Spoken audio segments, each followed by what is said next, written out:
여러분들은 지금 우병우 구속 이후에 처리돼야 될 범죄라든지 이런 것들이 있어서 법의 단죄를 받아야 될 사람이 누구 남아있다고 생각하세요? 거물로?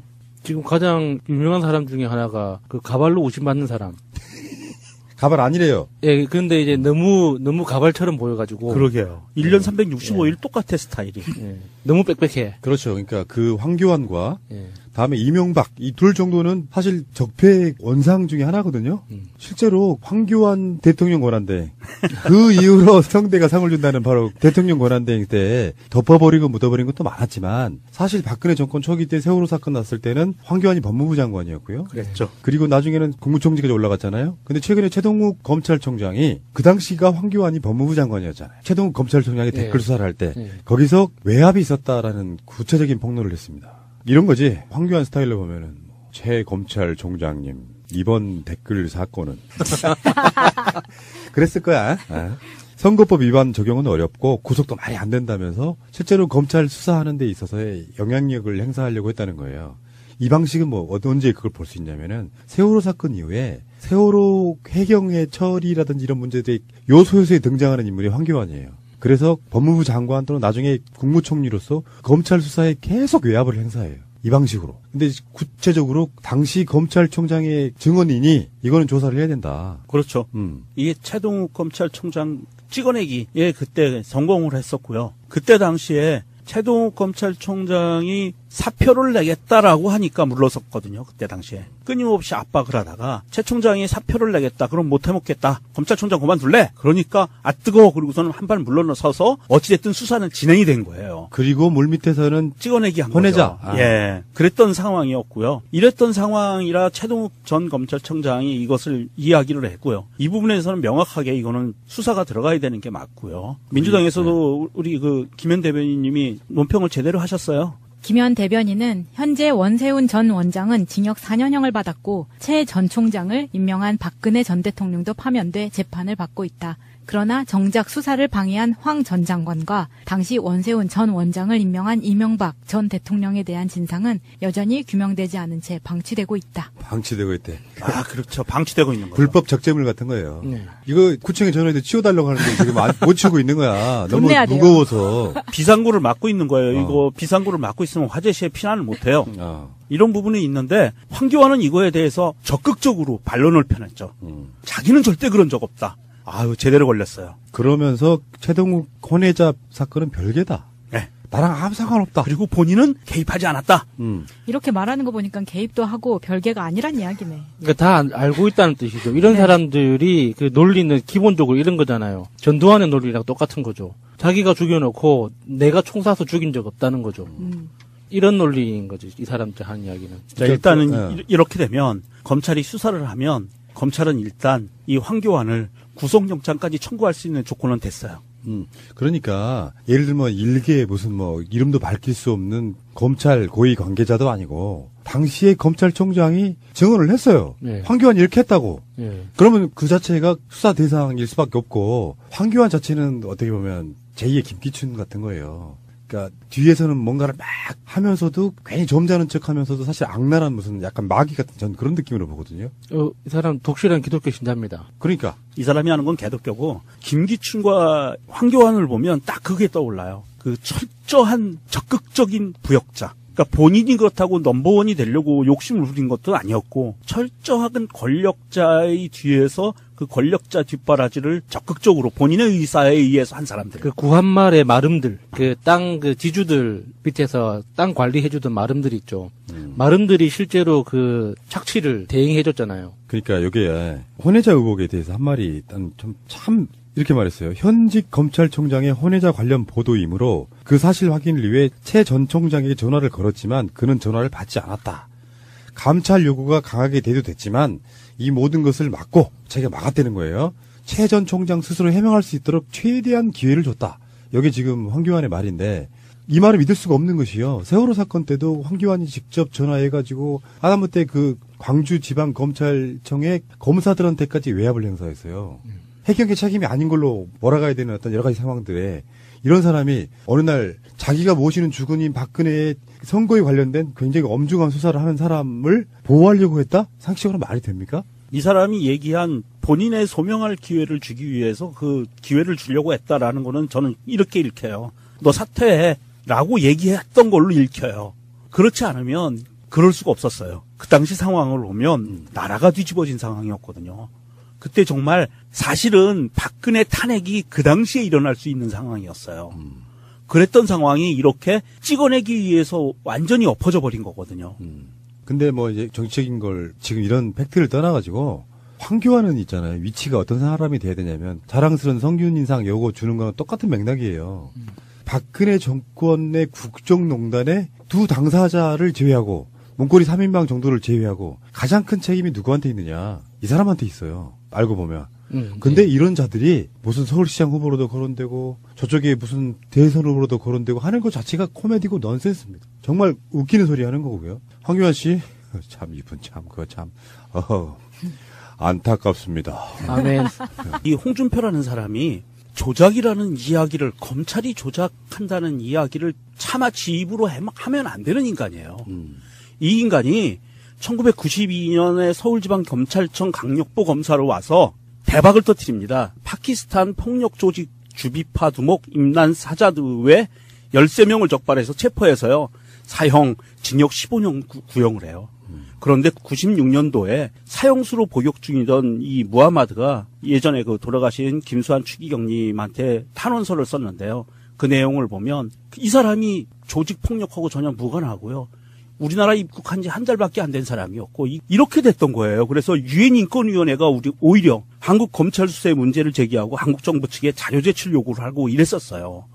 이렇게 조작이라고 의심되는 이런 검찰 수사 짓거리를 한 사람이 지금에 와서 검찰이 자기를 올가매려고 조작했다라고 차마 이 얘기하면 안 되는 거예요. 홍준표 조작 말씀하시니까 또 하나 생각나는 게 있는데 그 광주에서 근무할 때 그 조직 폭력배가 자기 집에 식칼을 보내가지고 그 사람을 검거해서 감옥에 보냈다고 떠벌린 적이 있었거든요.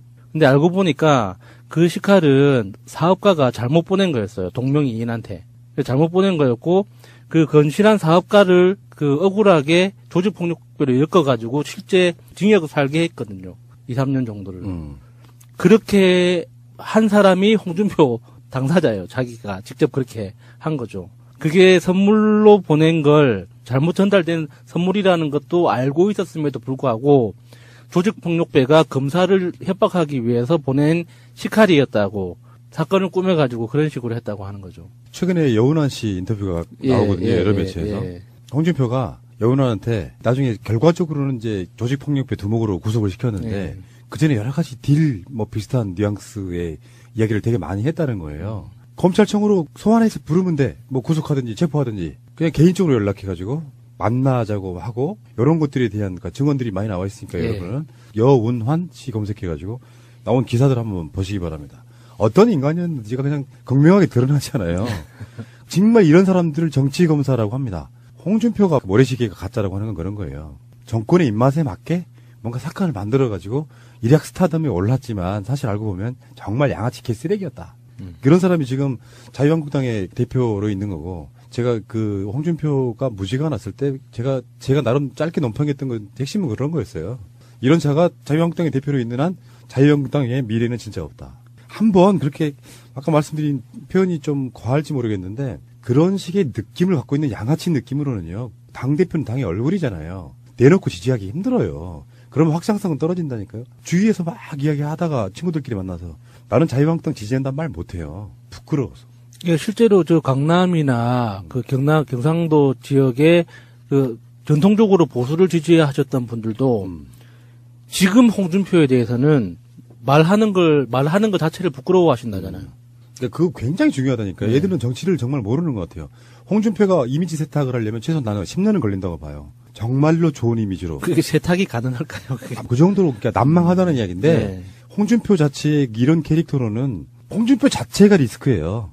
선거에 이길 수 있는 구조로 만들 수가 없는 거고 왜 보수 때도 보면 이해찬 같은 사람이 떴던 이유가 뭐예요? 진짜 부끄럽고 막 그러던 타이밍에 그런 결이 아닌 뭔가 좀 우직하고 깨끗하고 이런 이미지 가진 사람들이 이회창 같은 당시 감사원장 뭐 국무총리 이런 사람들이 뜨는 이유가 그런 것 때문이거든요. 보수를 지지하는 사람들도 뭔가 자랑스럽게 내놓을 만한 사람이 있어야 되는데 그런 게 없는 상태로 지금 뭐 자기 사건에 대해서 나는 이렇게 생각합니다. 이게 무죄 판결이 났어. 그러면 제 과오로 인해서 여러 가지로 어떤 행동의 어떤 불찰이라든지 그런 점들은 죄송하게 생각한다고 국민께 사죄하는 것도 같이 이루어지면 나는 이 사람이 그래도 사람 됐다고 보는데 검찰이 조작했네, 뭐 여론조사가 조작됐네, 온갖 것들을 다 거짓말로 하면 이 사람한테는 자기한테 불리한 건 조작 아닌 게 없어요. 멘탈이 이 정도밖에 안 되는 사람이라고. 검찰이요, 대통령 기록관에서 세월호 당일 문건을 확보했답니다. 이게 보도가 어떤 것까지 나왔었냐면은 대통령 기록관 측에서 그 당시 세월호 당일에 대통령 기록이 없을 수도 있다는 얘기까지 나왔었는데 다행히도 확보를 했다는 거예요. 여기서 핵심은 뭐냐면 왜 박근혜가 세월호 사건이 난 것을 인지한 시점이 9시 반이었는데 10시로 조작을 했느냐, 이 부분에 대한 수사에 대한 기록관의 압수수색이거든요. 사실 이 부분에 대해서 좀 예민한 부분이 왜 기록관이 없을 수도 있다라고 언론 플레이를 했을까요? 참 저는 지금도 궁금해요. 국가기록물을 관리하는 기록관이 굳이 말하지 않아도 되는 부분이거든요. 왜냐하면 이거는 국가의 최고의 기밀을 갖고 있는 기구예요. 여기에서 그런 자료가 있느니 없느니 얘기하면 안 돼요. 저는 이것도 굉장히 큰 문제라고 봅니다. 그래서 이게 검사들이 압수수색을 들어가서 키워드를 넣어서 일일이 검색을 했다는 거예요. 우리 전에 얘기했었잖아요. 국정원 적폐청산 TF에도 키워드 검색을 했다고. 하긴 워낙 자료가 많으니까. 네. 그래서 키워드 검색을 한 결과 찾아낸 거예요. 없을 수도 있다고 언론 플레이를 했는데도 불구하고 찾아낸 거예요. 굉장히 좀 중요한 사항들이 들어있을 거라고 봅니다. 저는 어떤 방송에서 그 국정감사 기간에 이재정 의원의 인터뷰에서 그런 이야기를 들었습니다. 그 대통령 기록관에 있는 대통령 기록물 자체가 열람 자체, 그러니까 그 외부로 유출되는 게 기록물 자체를 외부로 유출시키는 건 불법이지만 내용 자체는 공개해도 된다는 거예요. 그런데 이제 그 내용 자체를 확인하려면 대통령 기록관에 가야 되는 거죠. 그런 것도 있고, 그래서 이제 필사도 안 되고 촬영도 안 되는 그런 부분인데 대통령 기록물은 봉인되면 그걸로 못 보느냐 이런 게 아니라 국회 의결 또는 수사의 필요성에 의해서 볼 수 있어요. 근데 지금 조작을 일상적으로 삼았던 대표적인 게 그런 거잖아요. 9시 반에서 10시. 그런 사람들이 이 국가 기록물로 어떤 식으로 남겼을지는 사실 큰 기대는 하지 않습니다. 정말 요식적으로 남겼을지. 청와대 시스템이라는 게 왜 입력을 한번 하는 순간 지우기는 힘들 수도 있지만 온라인상으로 입력하지 않은 상황들, 더군다나 세월호 사건이 2014년 4월 달에 났고 그쪽으로 옮긴 게 박근혜가 탄핵당한 이후잖아요. 황교안 때 옮겼으니까 그 사이에 왜 우리가 흔히 말하는 그 파쇄기 동원해가지고 지워도 청와대 다시 정권 밖에서 들어갔더니 기록이 막 남더라 뭐 이런 것처럼 아주 핵심적이고 예민한 부분의 기록에 대해서는 아주 중요한 자료가 남아있을까 하는 약간 의구심이 좀 회의감이 좀 든다. 저는 그렇게 말씀드리고 싶네요. 그러니까 뜨거워. 그리고서는 한 발 물러서서 어찌됐든 수사는 진행이 된 거예요. 그리고 물 밑에서는 찍어내기 한 혼내자. 거죠. 예, 그랬던 상황이었고요. 이랬던 상황이라 최동욱 전 검찰청장이 이것을 이야기를 했고요. 이 부분에서는 명확하게 이거는 수사가 들어가야 되는 게 맞고요. 민주당에서도 우리 김현 대변인님이 논평을 제대로 하셨어요. 김현 대변인은 현재 원세훈 전 원장은 징역 4년형을 받았고 최 전 총장을 임명한 박근혜 전 대통령도 파면돼 재판을 받고 있다. 그러나 정작 수사를 방해한 황 전 장관과 당시 원세훈 전 원장을 임명한 이명박 전 대통령에 대한 진상은 여전히 규명되지 않은 채 방치되고 있다. 방치되고 있대. 아, 그렇죠. 방치되고 있는 거죠. 불법 적재물 같은 거예요. 이거 구청에 전화해서 치워달라고 하는데 지금 못 치우고 있는 거야. 너무 무거워서. 비상구를 막고 있는 거예요. 이거 비상구를 막고 있으면 화재 시에 피난을 못 해요. 맞습니다. 이런 거지. 황교안 스타일로 보면은 최 검찰총장님 이번 댓글 사건은 그랬을 거야. 선거법 위반 적용은 어렵고 구속도 말이 안 된다면서 실제로 검찰 수사하는 데 있어서의 영향력을 행사하려고 했다는 거예요. 이 방식은 언제 그걸 볼 수 있냐면은 세월호 사건 이후에 세월호 해경의 처리라든지 이런 문제들이 요소요소에 등장하는 인물이 황교안이에요. 그래서 법무부 장관 또는 나중에 국무총리로서 검찰 수사에 계속 외압을 행사해요. 이 방식으로. 근데 구체적으로 당시 검찰총장의 증언이니 이거는 조사를 해야 된다. 그렇죠. 이게 최동욱 검찰총장 찍어내기에 그때 성공을 했었고요. 그때 당시에 최동욱 검찰총장이 사표를 내겠다라고 하니까 물러섰거든요. 그때 당시에. 끊임없이 압박을 하다가 최 총장이 사표를 내겠다. 그럼 못 해먹겠다. 검찰총장 그만. 이런 부분이 있는데 황교안은 이거에 대해서 적극적으로 반론을 펴냈죠. 자기는 절대 그런 적 없다. 아유 제대로 걸렸어요. 그러면서 최동욱 혼외자 사건은 별개다. 네. 나랑 아무 상관없다. 그리고 본인은 개입하지 않았다.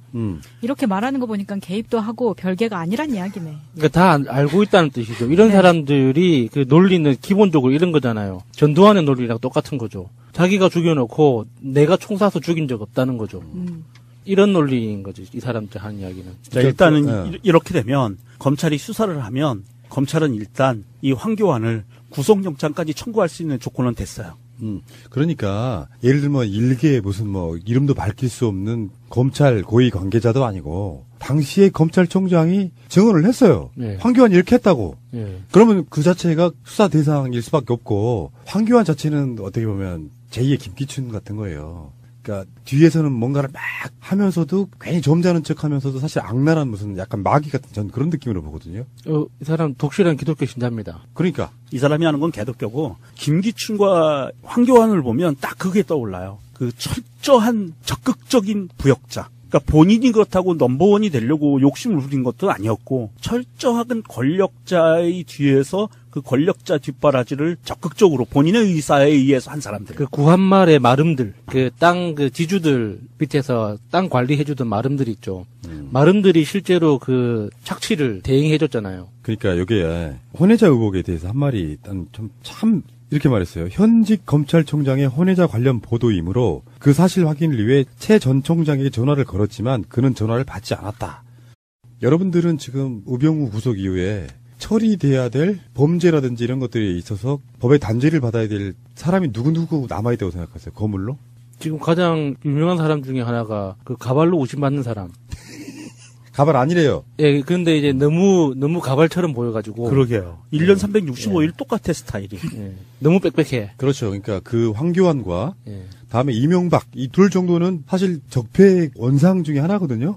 실제로 황교안 대통령 권한대행 그 이후로 성대가 상을 준다는 바로 대통령 권한대행 때 덮어버리고 묻어버린 것도 많았지만 사실 박근혜 정권 초기 때 세월호 사건 났을 때는 황교안이 법무부 장관이었고요. 그랬죠. 그리고 나중에는 국무총리까지 올라갔잖아요. 근데 최근에 최동욱 검찰총장이 그 당시가 황교안이 법무부 장관이었잖아요. 최동욱 검찰총장이 댓글 수사를 할 때 거기서 외압이 있었다라는 구체적인 폭로를 했어요.